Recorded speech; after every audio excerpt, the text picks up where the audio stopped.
L'actualité au cœur de l'information.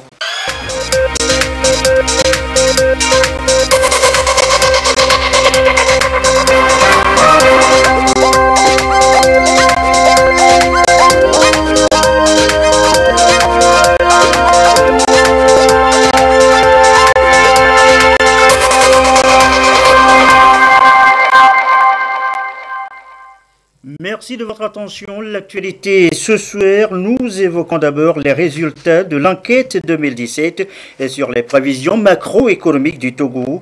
En ligne de mire, le secteur privé, la production, l'investissement, les échanges de biens et services dans les entreprises y sont passés à la loupe.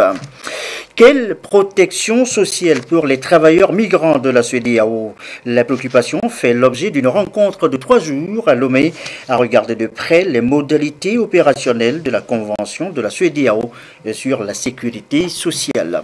À regarder de près aussi le bilan de la Miss Togo 2017, Mademoiselle Dedevi Adomayakpo, élue il y a bientôt pratiquement un an. Bilan exposé ce matin lors d'un petit déjeuner de presse. Voilà, madame, monsieur le sommaire, bienvenue au 20h. Bonsoir à tous. L'économie d'abord, avec ce soir les prévisions macroéconomiques du Togo. Quels résultats pour l'année dernière? Une enquête avait été menée. Elle a pris en compte la production, l'investissement, les échanges de biens et services dans les entreprises. Une sorte de baromètre pour le secteur privé. Alors que disent les résultats rendus publics ce mercredi par le ministère de l'économie et des finances? On fait le point tout de suite avec Samuel Debé et Carmen Madjiakapo. L'activité économique a connu un ralentissement au cours de 2017 au Togo, une situation principalement due à la morosité de l'environnement des affaires et à la concurrence. C'est ce que révèlent les résultats de l'enquête de prévision macroéconomique édition 2017. Cette enquête a été réalisée sur un échantillon de 200 entreprises des secteurs secondaires et tertiaires. Selon ce rapport, le taux de croissance de production attendu en 2017 est de 2,6% contre 6,6% en 2016. Le chiffre d'affaires serait de 2,0% contre 3,3% en 2016. Ces résultats sont ici partagés avec les partenaires techniques et financiers, le secteur privé et l'ensemble des acteurs du monde économique. L'enquête de prévision macroéconomique que nous effectuons depuis 5 ans a comme objectif principal de recueillir auprès des entreprises des informations très utiles pour nous que nous utilisons pour faire le cadrage macroéconomique de l'action publique. Les entreprises ont déclaré qu'il y a eu un ralentissement de l'activité par rapport à 2016. Pour 2018, les entreprises prévoient que la production va augmenter de 2,5%.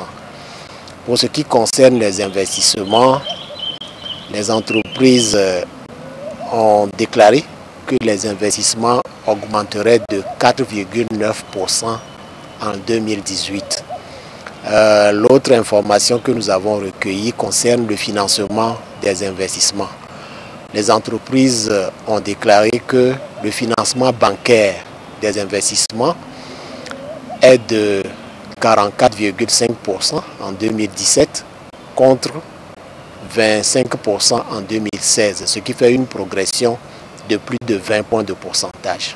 Cette enquête permettra d'assurer une gestion plus efficace du modèle de prévision des comptes macroéconomiques selon le secrétaire général du ministère de l'économie et des finances, Badanam Patoki.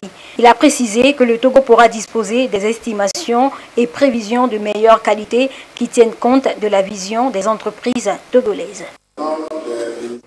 Le secteur privé qui est pour beaucoup, vous le savez, dans la réduction de la pauvreté et justement pour donner un coup d'accélérateur à la lutte contre la pauvreté dans nos régions, eh bien 2 cantons dans le goût viennent de bénéficier des projets filets sociaux et services de base et du projet d'opportunité d'emploi pour les jeunes vulnérables, projet lancé il y a seulement quelques mois par le chef de l'État. 2 cantons, disions-nous, Katora et Ntivou, avec au total 9 villages. Les précisions de Sylvain Abdou à Takpamé. L'Agence nationale d'appui au développement La Base Organe pilote de la mise en œuvre des 2 projets lancés par le chef de l'État en février dernier, procède ici à Tapamé au ciblage des bénéficiaires potentiels pour le compte de la préfecture de Logou.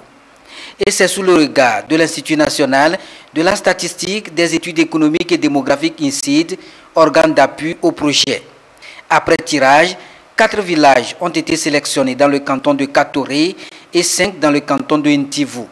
Ces communautés vont bénéficier pendant 2 ans des 10 projets qui visent à renforcer l'accès des communautés pauvres aux infrastructures de base et de filets sociaux et accroître les opportunités d'emploi aux jeunes vulnérables. Ça concerne 650 villages au Togo dans les 150 cantons les plus pauvres. Pour ce qui concerne les projets filets sociaux, il est question de mettre en place des infrastructures socio-communautaires, notamment les centres de santé, les bâtiments scolaires, les forages, les ponceaux, tout ce qui peut quand même améliorer les conditions de vie du citoyen au niveau de sa communauté. Et au niveau, ça c'est l'une des composantes, aussi on devra quand même aussi transférer de l'argent. Le transfert monétaire concerne les ménages les plus pauvres. Maintenant, dans le cadre des projets emploi des jeunes, donc les villages qui seront sélectionnés, les jeunes seront identifiés dans ces communautés, ils vont quand même faire des activités d'utilité publique et ils auront une rémunération, une motivation qui vont quand même leur permettre d'initier leur plan d'affaires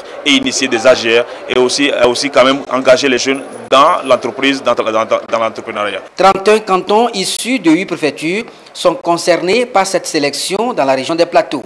L'initiative répond à la statistique de 2011 qui a identifié les conditions de vie des populations. Un défi que compte relever le gouvernement pour mieux accompagner les communautés à la base dans la perspective de réduire le taux de vulnérabilité.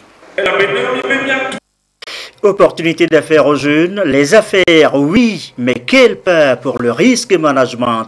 Il est toujours à prendre en compte par les opérateurs économiques, ça ne gagne pas toujours. Et c'est sur ce thème justement qu'a porté la séance de formation du jour à l'Agence de promotion et de garantie de financement des petites et moyennes entreprises. Le compte rendu de Félix Simdacha. C'est un fait courant dans le monde des affaires, le risque. Un événement à prendre en considération dans les entreprises, qu'elles soient petites, moyennes ou grandes, pour limiter les effets lors de sa survenue. Et pour ce mercredi de l'entrepreneur, initié à l'intention des promoteurs, les participants sont entretenus sur le thème « Le risque management, outil de performance des entreprises ». Le risque, c'est qu'un événement improbable surgisse dans une entreprise et impacte de façon négative la vie de l'entreprise. Le risque management, au fait, de quoi s'agit-il? Il s'agit de mettre en place dans les sociétés, dans les entreprises, ce qu'on appelle le processus de management des risques. Ce processus est basé fondamentalement sur la cartographie des risques qui permet d'identifier et évaluer les risques de façon exhaustive, de mettre en face de ces risques les contrôles et les risques qui résident, les risques résiduels seront encadrés et on mettra en place des plans d'action pour combattre ces risques. Mettre à la disposition des promoteurs des techniques et outils nécessaires et les bonnes pratiques pour une bonne gestion des risques, tel est l'objectif visé à travers cette session de formation. Et pour les jeunes opérateurs économiques, elle a toute son importance. Savoir la performance d'une entreprise passe par la gestion des risques. Nous attendons des participants qui soient d'abord en mesure d'identifier tous les risques qui existent dans une entreprise, de les évaluer, de les classifier en vue de savoir les gérer, d'amoindrir, qu'on le veuille ou pas, une entreprise par son mode de fonctionnement, par son environnement, par son marché est forcément exposée à des risques. Donc l'idéal, c'est d'abord de les connaître en vue de les éliminer. 5e du genre pour le compte de l'année 2018, le mercredi de l'entrepreneur est une rencontre d'échange, de partage d'expériences et de formation des opérateurs économiques initiée par l'Agence nationale de promotion et de garantie de financement des petites et moyennes entreprises pour les amener à mieux réussir leurs affaires. Notre deuxième titre ce soir, la Convention générale de la CEDEAO sur la sécurité sociale. En ligne de mire, les droits des travailleurs migrants et leurs familles dans la sous-région quelle protection sociale pour eux donc? Eh bien, les modalités opérationnelles pour la mise en œuvre de cette convention fait l'objet d'une rencontre depuis ce matin à Lomé. Les précisions de Nathalie Panengue.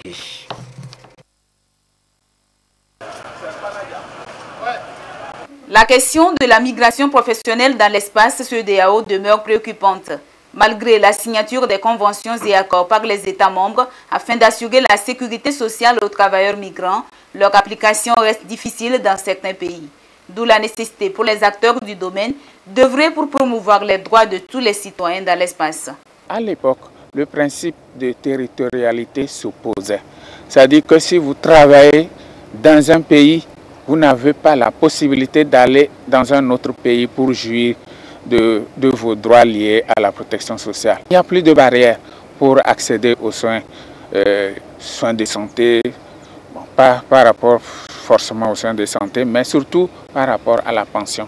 Si vous finissez votre carrière dans un autre pays de la CEDEAO, vous pouvez vous installer dans un autre pays de votre choix et vous avez le droit de porter donc la jouissance de ces droits-là. Cette rencontre de Lomé permettra non seulement de baliser la voie pour l'application effective de la Convention générale de la CEDEAO sur la sécurité sociale, mais aussi de réaffirmer les principes universels d'égalité de traitement, puis de disposer de mécanismes harmonisés et unifiés d'application, conformément à la vision de la CEDEAO des États vers la CEDEAO des peuples. Et la Convention générale sur les travailleurs migrants et leurs familles est la priorité selon notre protocole de libre circulation des personnes et des biens et du travailleur migrant. Comme vous le savez, l'espace CEDEAO est un espace sans barrière. Tous les citoyens peuvent s'établir librement, ils peuvent y résider librement, ils peuvent même faire en fait des actions d'activités indépendantes. Et la seule chose, c'est qu'ils ne peuvent pas intégrer la fonction publique d'un État souverain à partir du moment où ils n'ont pas la nationalité. Mais il n'y a aucune discrimination. Et à partir de cet instant, ce qui signifie que toutes les conditions de la sécurité sociale de ces migrants aussi devaient être créées. C'est pourquoi nous voulons, au sortir de cet atelier de 3 jours, sortir un cadre juridique valeureux. Depuis sa création en 1975, la CEDEAO a reconnu les liens positifs entre la migration et le développement, faisant de la libre circulation et la mobilité des travailleurs en particulier un pilier essentiel pour la réalisation de l'intégration régionale. Mot de santé dans cette édition, ce rapport sur les soins obstétrico-néonatales d'urgence, la surveillance des décès maternels et néonatals au Togo, soumis à l'appréciation des acteurs de la santé. L'étude devrait permettre une meilleure prise en charge dans le centre de santé. Les grandes lignes de ce rapport, c'est avec Elie Agouagnandao et Dodo Aré. Depuis quelques années, le Togo mise sur les soins obstétrico-néonatales d'urgence avec un accent particulier sur la surveillance des décès maternels et néonatales pour réduire les risques de complications des grossesses ou d'accouchement. Une stratégie qui a permis, entre autres, d'évaluer les structures sanitaires, de réhabiliter les formations sanitaires et leur équipement, de recruter et d'affecter plusieurs sages-femmes dans les centres de soins obstétrico et néonatales d'urgence. Le Fonds des Nations Unies pour la population, l'UNFPA, partage ici avec l'État et ses partenaires le rapport issu de 4 années de mise en œuvre. À ce jour, nous avons 109 soins obstétrico-néonatales d'urgence au Togo. Et sur les 109, nous avons 38 soins obstétrico-néonatales d'urgence dits complets, parce que dans ces soins, dans ces SONU complets, il y a la chirurgie et la transfusion sanguine. Et nous avons 91 soins obstétrico-néonatales d'urgence de base qui comportent donc 7 fonctions. Les soins-là visent à réduire les décès évitables liés à la grossesse et à l'accouchement. Mais si ces soins ne sont pas correctement mis en œuvre, le résultat attendu ne sera pas obtenu. En dépit des avancées enregistrées dans la mise en œuvre des soins obstétrico et néonatales d'urgence au Togo, d'énormes défis restent encore à relever. Les sages-femmes sont la clé pour la réduction de la mortalité maternelle. Donc au plus on met de sages-femmes dans les maternités, au mieux on s'assure effectivement de la qualité des soins et la capacité à réduire les problèmes et la prise en charge des complications obstétricales qui, vous savez, sont les tueuses. Un accouchement normal ne pose aucun problème, on peut le faire partout. mais on ne sait pas quand est-ce qu'une complication va survenir au cours d'un accouchement. C'est pour ça que nous conseillons à toutes les femmes sur toute la planète d'accoucher dans des maternités pour que s'il y a une complication qui survienne, on puisse la prendre en charge dans des conditions correctes. Environ 800 femmes meurent chaque jour dans le monde de causes évitables liées à la grossesse et à l'accouchement, telles que les hémorragies, les infections, l'hypertension artérielle. Il faut donc mettre en place de nouvelles stratégies pour renforcer les soins obstétricaux et néonatales et le système de surveillance pour réduire de façon rationnelle la mortalité maternelle et néonatale. La politique intérieure UNIR Haro en session de formation ce mercredi à Ngotchin, séance entre cadres du parti présidentiel et les comités locaux nouvellement installés. Il a été rappelé à cette occasion à tous et à chacun les principes et les attentes du parti. Le point avec Rachel Aokou.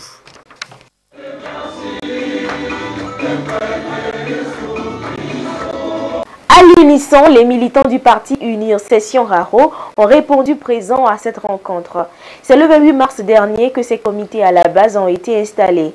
Un mois après, les cadres du parti de cette session ont initié cette rencontre en guise de prise de contact. Il s'est agi pour les cadres de rappeler à ces militants à la base la vision du parti et surtout les innovations apportées par le congrès statutaire de Tchévié et le fonctionnement des structures. Aujourd'hui, c'est une rencontre de prise de contact et de partage d'idées entre les militants du parti que le bureau préfectoral a organisé avec l'appui financier et technique des cadres de la préfecture. C'est d'abord de nous familiariser entre nous, nous connaître les membres des bureaux qu'on a cooptés un peu partout, de l'intérieur dans les cantons et dans les villages, et voir comment nous organiser pour les prochaines échéances électorales. Les représentants des différents comités ont également été instruits sur les notions de paix et du vivre ensemble. Ils ont été aussi appelés à aller répercuter le message reçu dans leurs communautés respectives et inviter les autres membres à s'inscrire dans la dynamique des formations en perspective. Et dans la foulée, cette nouvelle tournée du mouvement des femmes UNIR, une délégation était à Djarpanga et dans le Sotoubois, la rencontre des populations. Le message véhiculé, message avec Félix Simdach.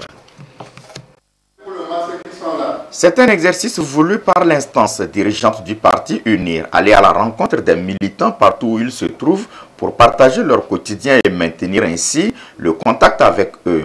La section féminine du parti met en application cette recommandation.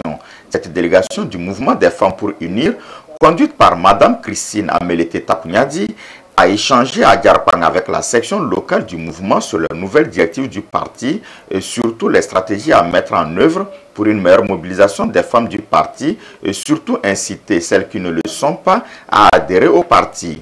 Il s'est également agi lors de cette rencontre de partager la vision et les idéaux du parti, notamment le vivre ensemble, la tolérance, la discipline, le respect de l'adversaire et la culture des valeurs démocratiques. Autre endroit, autre exercice, s'inscrivant toujours dans les projets du parti. Ici, au district sanitaire de Sotoubois, ce sont les patients qui étaient visés. Hommes, femmes, simples patients, futures mamans ou mères, admis dans cette formation sanitaire ont bénéficié de la générosité du parti à travers la distribution de kits alimentaires opérés par la délégation du mouvement des femmes pour unir. Merci beaucoup au président de penser aux malades et que ces actions continuent toujours. Merci beaucoup à lui. Nous connaissons un peu la situation souvent de nos malades, souvent démunis, qui viennent à l'hôpital et qui n'ont pas suffisamment de moyens en hospitalisation. Donc cet acte vraiment vient renforcer déjà les efforts qui sont faits pour améliorer le cadre social de nos populations. Vraiment, je voudrais remercier le chef de l'État pour cet acte et nous lui témoignons vraiment toute notre reconnaissance au nom de tous les malades et tout le personnel de l'hôpital. À l'orphelinat Saint-Michel Archange d'Adjengré, la délégation du mouvement des femmes pour unir a également eu quelques moments de plaisir avec la quinzaine d'enfants orphelins. Occasion pour elles de leur offrir quelques présents, mais surtout recueillir leurs besoins pour des actions futures pour une meilleure prise en charge des enfants et leur épanouissement. Et dans la marée, un ancien nouveau parti politique fait également parler de lui, le Front National, avec désormais à sa tête un nouveau président, Didier Amela, transfuge de l'ANC, l'Alliance nationale pour le changement. Le divorce, c'était juste la semaine dernière, à la tête donc de son nouveau parti politique. Eh bien, le professeur Didier Amela veut lui insuffler un nouveau dynamisme. Il était devant la presse ce mercredi. Serge Tastom, Prudence Zissou. C'est une démarche de remobilisation des militants et sympathisants du parti politique Front National créé par l'ancien ministre Amela Amelavi.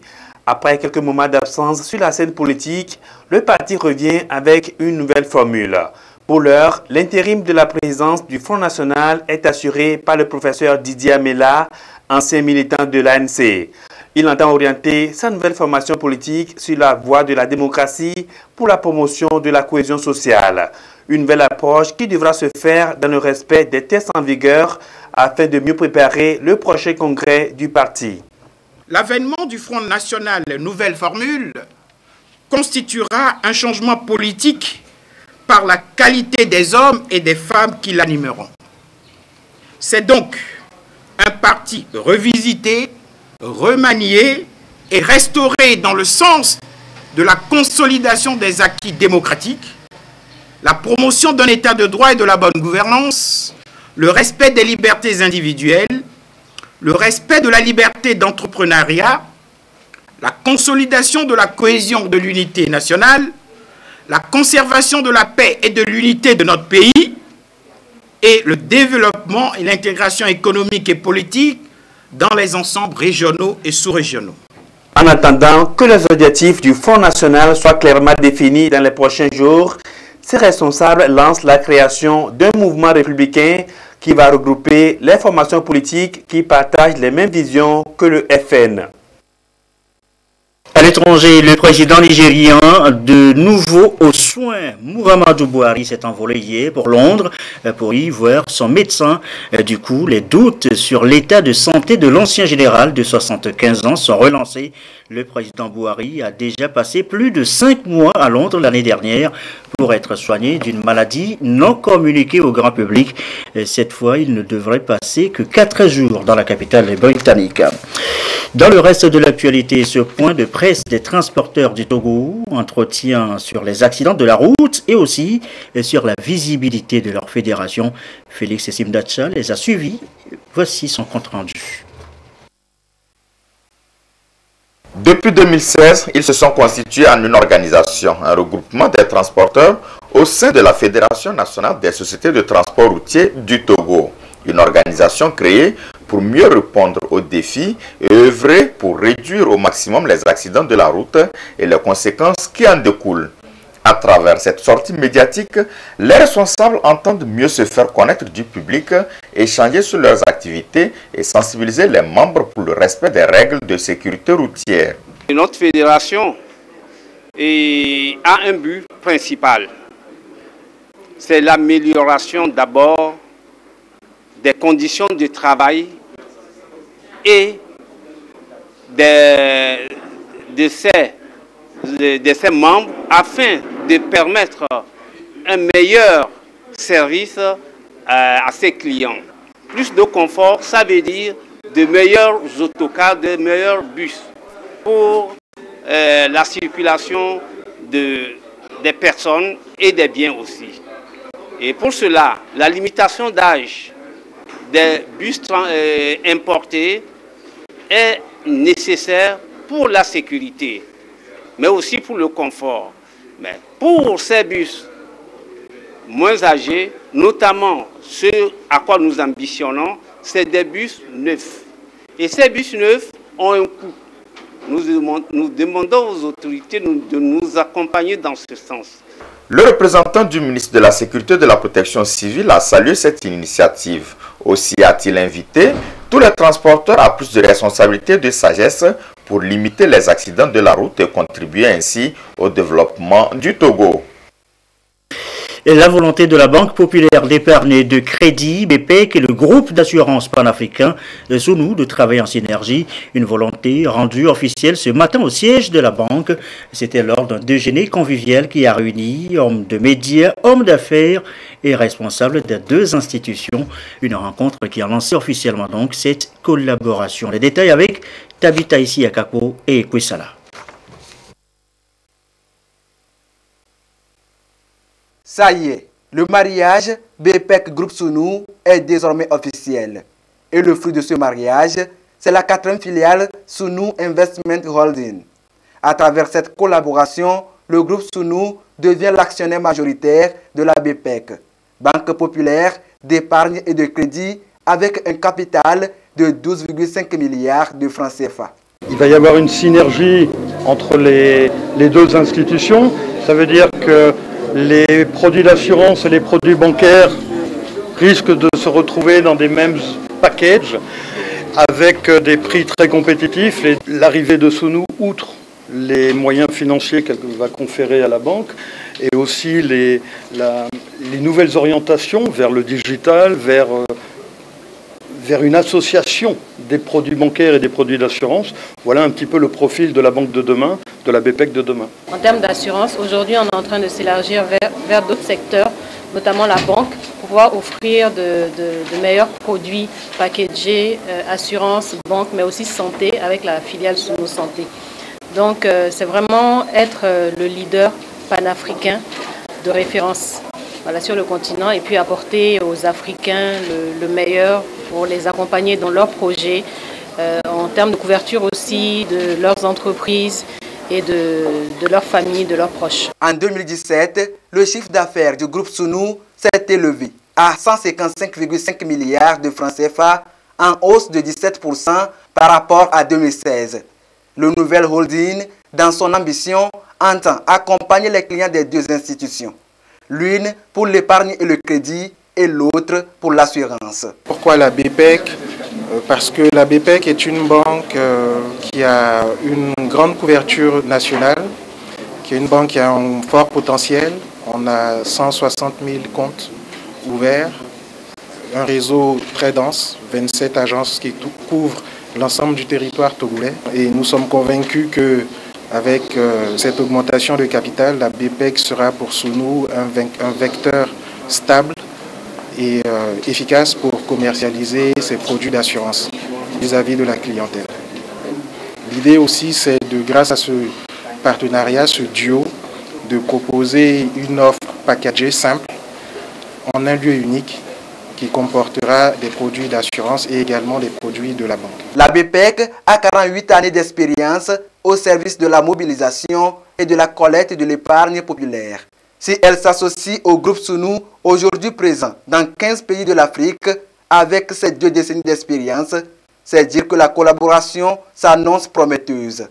Le directeur de la BPEC parle d'ores et déjà des surprises agréables réservées à la clientèle dans les prochains jours. Et sachez aussi que 8 mois après son élection, la plus belle fille du Togo, Cornelia Dedevi Adomayapo, évalue le bilan mi-parcours de son mandat d'ambassadrice de la beauté togolaise. L'occasion a permis au comité d'organisation de lancer aussi officiellement la prochaine compétition de Miss Togo. C'était au cours d'un petit déjeuner de presse à Lomé. Le point avec Rufine Komaklo et Christine Pétikialoudé. Cornelia Dedevi Adomayapo, ambassadrice de la beauté togolaise. Depuis son élection le 26 août 2017, elle a fait de l'insertion des prisonniers et la préservation de l'environnement ses préoccupations. Au plan national et international, plusieurs activités ont été menées. Cornelia œuvre pour le bien-être des détenus, lutte contre la récidive à travers la réinsertion. Et pour la préservation de l'environnement, Dedevi a procédé à la mise en terre de 500 plants à Niho et 300 cocotiers à la plage. Le comité a tenu à partager avec la presse le mandat à mi-parcours de la Miss 2017. J'ai dû effectuer quelques voyages. Mon voyage était de vendre la destination de mon pays et de remercier les sponsors qui nous aident. Au niveau national, je pourrais dire que c'est parti à la prison civile de Lomé pour renforcer les matériels et créer la cordonnerie et la tapisserie. Miss Togo, un événement phare qui a le soutien de plusieurs partenaires, dont la société Move Togo.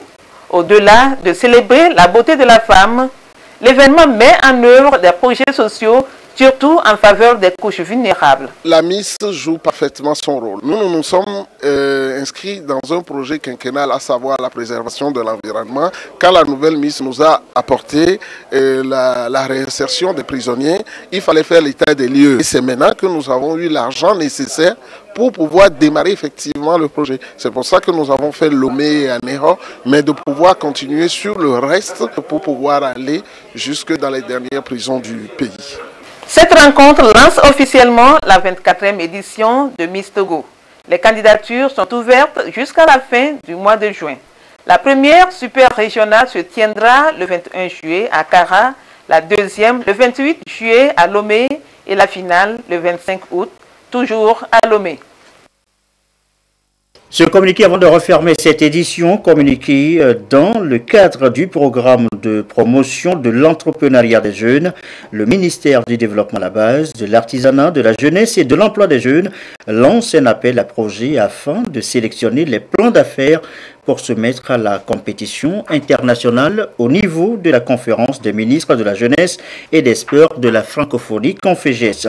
Conditions à remplir: avoir au maximum 34 ans, la date de dépôt, avoir au minimum un niveau minimum de bac 2 ou équivalent, avoir suivi la formation en élaboration du plan d'affaires suivant le canevas PPEG donc de la Conféges entre 2016 et 2017, attestation délivrée par le FAEJ. Les plans d'affaires doivent être déposés à Lomé, à la direction de la jeunesse et de l'emploi des jeunes, assise à la cité OUR, en face du ministère de la Défense et des anciens combattants, à Kara, la maison des jeunes de Kara, sur la route de la radio Kara, et à Tchévier, à Takpamé, Sokoré et Dapan, dans les antennes régionales de l'ANADEB. La date limite de dépôt de dossier de plan d'affaires est fixée au mercredi 30 mai 2018 à 17h. Et puis après ce journal, tout à l'heure, vous suivrez un documentaire, aller à grands pas vers une agriculture moderne pour une plus grande mécanisation et une maîtrise de l'eau. Telle est la vision pragmatique du gouvernement togolais pour renforcer la croissance économique et la création d'emplois. Le programme Tirsal, lancé dans le cadre du projet social du chef de l'État, contribuera à réduire la pauvreté. Mieux comprendre donc le Tirsal et ses avantages, et bien c'est le contenu de ce documentaire que vous suivrez, je vous le disais, juste après ce journal. Merci à vous qui nous suivez ce soir à Tamdé dans le défalé, et comme d'habitude, toujours fidèlement. Très belle soirée.